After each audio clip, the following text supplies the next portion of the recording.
Ang depensa ni Marcoleta patungkol diyan sa affidavit na yan. O ito, pakinggan natin itong kanyang depensa patungkol diyan sa notaryo. Hindi na kayo mag-away-away. Kung mapapatunayan nating peke ang notaryo, mawawalan ito ng bisa at bababa ang kredibilidad ng testigo. Sinabi ng isang senador. Oo. Sinabi niya. Ano yung senador? Abogado, Abogado po ito. senador na abogado. Abogado. Yan, si Kiko Pangilinan yan. Basta senador na bobo na abogado, si Pangilinan yan. O, mantakin mo, bababa daw yung kalidad noong notaryo. Bakit? Yung notaryo ba ang gumawa nung ano na yun? Yung notaryo ba yung gumawa nung testimonya? Yung notaryo ba binasa niya yun at sinabi niya na lahat ng ito ay katotohanan at pawang katotohanan lamang? Yung notaryo, pinafile lang po kasi yan. Public document na siya kapag pinanotaryuhan mo yan. Yun lang ang ibig sabihin yan. Nililegalize mo lang yung dokumento na itong dokumento na to ay magagamit na sa isang pampubliko na proceeding. O, ayan na yun. Yung pinag-uusapan dyan. Hindi pwedeng, kung halimbawa, sumumpa ako na lahat ng sasabihin ko dito ay totoo. Wala lahat yun bisa kung walang notaryo. Tanginin yan. O, tingnan natin. Dito kay kaibigan kong si CGPT. What is the importance of notary?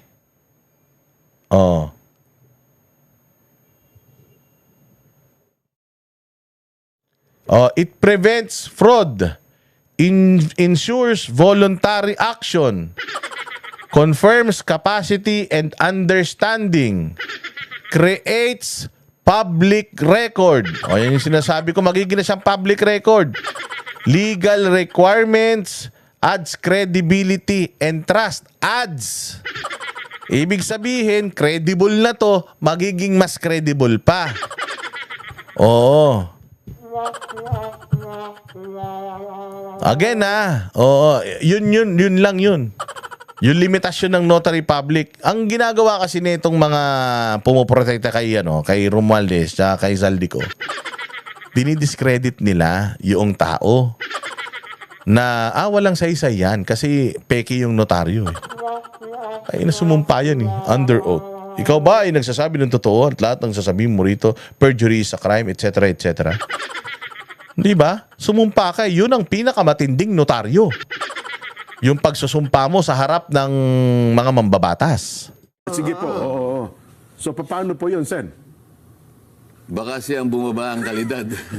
Kasi, hindi ba niya alam, nandun kami, ewan ko kung nandun siya, no? Pero ang sinasabi ko, sumumpa yung witness. Okay. Si Gutesa. So ano man yung pagkukulang, halimbawa, aminin na natin kunwari lang, granting na talagang hindi yung pumirma, granting na nakuha ni Gutesa yung pangtatak. Yung Stamp na meke. Yung stamp. Pagkatapos nakuha pa niya yung notarial register na Mantakin mo, nakuha niya yung pantatak, notarial register, nakuha niya. Pati yung dry seal, nakuha niya. Putang galing naman ito ni Orly.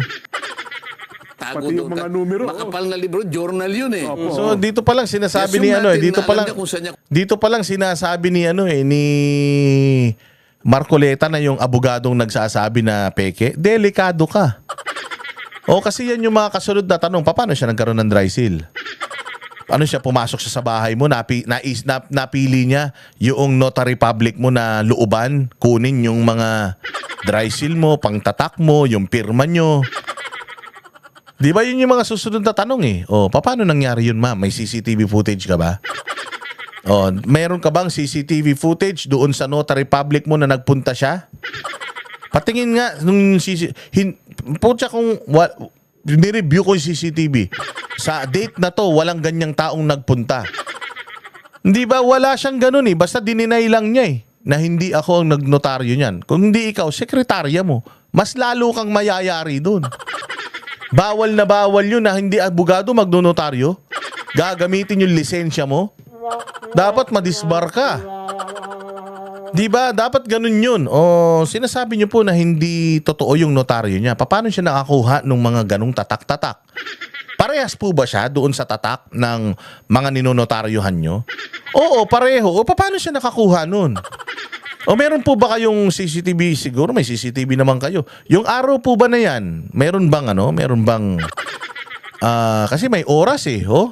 Sa oras na to, meron ba kayong mapapakitang CCTV na hindi siya nagpunta talaga dyan? Walang ganyang tao. Isang buong maghapon, umaandar yung CCTV. Wala naman lumutang na ganyang muka. O wala naman. Pucha, pagka nilaliman pa yung investigasyon dito, putang ina, delikado ka, pechi. Yung pechi mo. Delicate yan. Kukunin yung number. Siya yung naglagay, ano? Pagkatapos nakuha niya yung dry seal, Nako. at siya yung naglagay ng dry seal. Okay? O, di peki talaga, no? Kaya lang sumumpa nga siya. Pati nga yung dry seal eh. Hindi mo alam kung saan ilalagay yun. Ako, ikaw, bigyan kita ng dry seal. Bigyan kita ng papel. Pati yung pantatak ng notaryo. Bigay ko sa'yo. Alam mo, paano notaryohin yun? So, ganun kagaling si Orly. Alam niya kung saan ilalagay yung dry seal, saan ilalagay yung tatak, yung ano. Alam niya. Ang galing naman ni Orly. Tangina nyo. Hindi nyo kami malilin lang. Hindi kami bobo katulad nyo. Humarap siya sa komite. Pagkatapos, binasa niya yung kanyang sworn statement. At pagkatapos nun, in-interpellate siya. Oo, pinagtatanong pa po siya doon. Buong bansa ang nakikinig. Parang, ang ibig lang sabihin nun, nawala na, kay menotaryo wala. Kenotaryo hindi. Doon na napunta eh. Public record na din lahat ng statement niya sa Senate kasi sumumpa siya doon eh. 'Di ba? Nag-oath siya doon. Under oath. At lahat ng sinabi niya doon, naka-steno yun. Recorded yun. May dokumento yun. Per word ng sinasabi niya, kahit yung ubo at yung utot, nakalagay yun doon. Pati tuldok, kung kailan ka huminto, huminga. Yun yung importante. Yung notaryo, wala na yan. Nawalan na yan. Wala nang, kumbaga, ang ginawa lang ng pagpapanotaryo is to make the document public. Magkakaroon na ng public record ng dokumento na yan sa archive ng kung saan man nilalagay yung mga papeles na yan. O, di ba? So, Kaya yung curative effect nung pag nandun na yun, kaya wag mo sasabihin na nawalan ng visa yung... Kung halimbawa, private document lang, halimbawa, deed of sale, baka sakaling maniwala ako. Hindi naman na subject sa ano yun eh. Ito merong committee eh.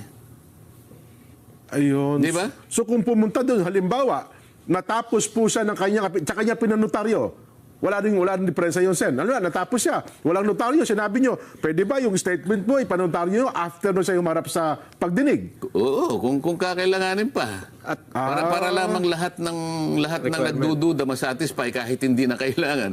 Sige, panotaryo nyo uli. Wala namang problema kung panotaryo mo.